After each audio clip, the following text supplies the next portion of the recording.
This video is sponsored by EduQuest Digital Marketing Teaching Program.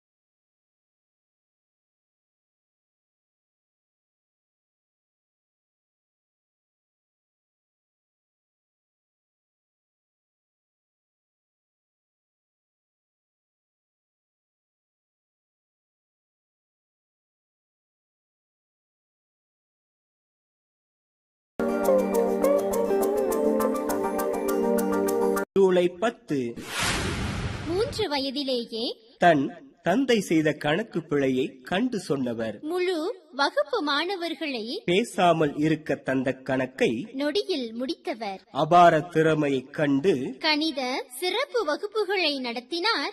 ஆசிரியர் 24ஆம் வயதிலேயே கணித உலகிற்கு எண் கோட்பாட்டை தந்தார். முக்கோண எண் என்பது வடிவ எண்களில் ஒரு வகையாகும். அது ஒரு சமபக்க முக்கோண வடிவில் ஒழுங்குபடுத்தத்தக்க எண்ணாகும். மரபின்படி முதலாவது முக்கோண எண் 1 என்பதாகும். எண்ணாம் முக்கோண எண் என்றால் அது சமபக்க முக்கோணத்துக்குள் அமையும் மொத்த புள்ளிகளின் எண்ணிக்கையாகும். 1796 கார்ல் ஃபிரெடரிக் காஸ் ஒவ்வொரு நேர் முழு எண்ணும் அதிகபட்சம் 3 முக்கோண எண்ணிக்கையை கொடுக்கலாம் என்பதை கண்டுபிடித்த நாள் இன்று. தற்காலத்தில் தகவல் தொடர்பு தவிர்க்க முடியாதவைகளில் ஒன்று. தடங்கல் இன்றி அதனை கிடைக்கச் செய்ய வழிவகை செய்தனர். முயன்று அதற்கான ஆய்வுகளை முடுக்கிவிட்டனர் அறிஞர்கள் அன்று.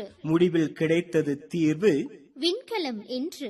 முக்கிய உலக நாடுகள் ஒன்று இணைந்து முதல் தனியார் பங்களிப்புடனான செயற்கைக்கோள் விண்ணில் செலுத்தப்பட்டது. புவி இணை சுற்றுவட்ட பாதையில் நிலை நிறுத்தப்பட்டது. 45 டிகிரி கோணத்தில் பூமத்திய ரேகையில் சுழன்று தன் பணியை தொடங்கியது. 1962 உலகின் முதல் தொலைத்தொடர்பு விண்கலம் டெல்ஸ்டார் 1 ஏவப்பட்ட நாள் இன்று.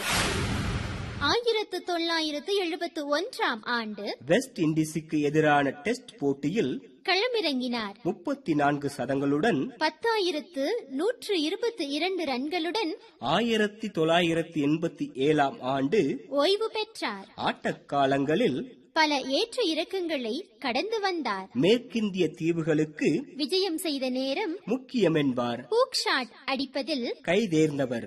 ஓய்வுக்கு பின் தொலைக்காட்சி வர்ணனையாளராக அவதாரம் எடுத்தார். ஒவ்வொரு வீரர்களின் திறனை கண்டறிந்து வர்ணனையில் சொல்வார்.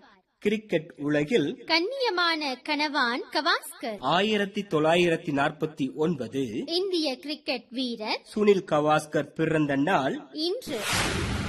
1935 உதயசங்கரின் நடனக் குழுவில் சேர்ந்து பல நாடுகளில் நடனமாடினார். 60 ஆண்டுகளுக்கு மேலாக பல பாலிவுட் திரைப்படங்களில் நடித்துள்ளார். தனது 90வது வயதில் சாலோ இஸ் லதாயே படத்தில் முக்கிய கதாபாத்திரம் ஏற்றார். தளபதி, உயிரே போன்ற தமிழ் படங்களில் நடித்திருக்கிறார். பிறமொழி படங்களிலும் தன் பங்களிப்பை தந்திருக்கிறார்.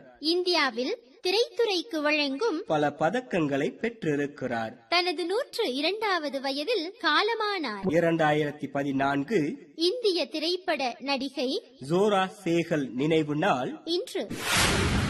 மலர்ச்சோலை மங்கை எனும் புதினம் கல்கியின் பொன்னியின் செல்வன் முன்பாக நடைபெறும் கதைக்களத்தை கொண்டது. பாண்டியர்களின் வரலாற்றை தழுவி அமைந்தது. கயல் சேர நாட்டு மாமன்னர் குலசேகர ஆழ்வாரின் வாழ்க்கை சரித்திரத்தை தெளிந்த நடையில் காட்டுவது மணிமகுடம். இப்படி பல்வேறு வரலாற்று புதினங்களையும் தணிக்கைத்துறை சார்ந்த பல ஆராய்ச்சி கட்டுரைகளையும் இயற்றிய வரலாற்று புதின எழுத்தாளர் டாக்டர் எல் கைலாசம் பிறந்த நாள் இன்று.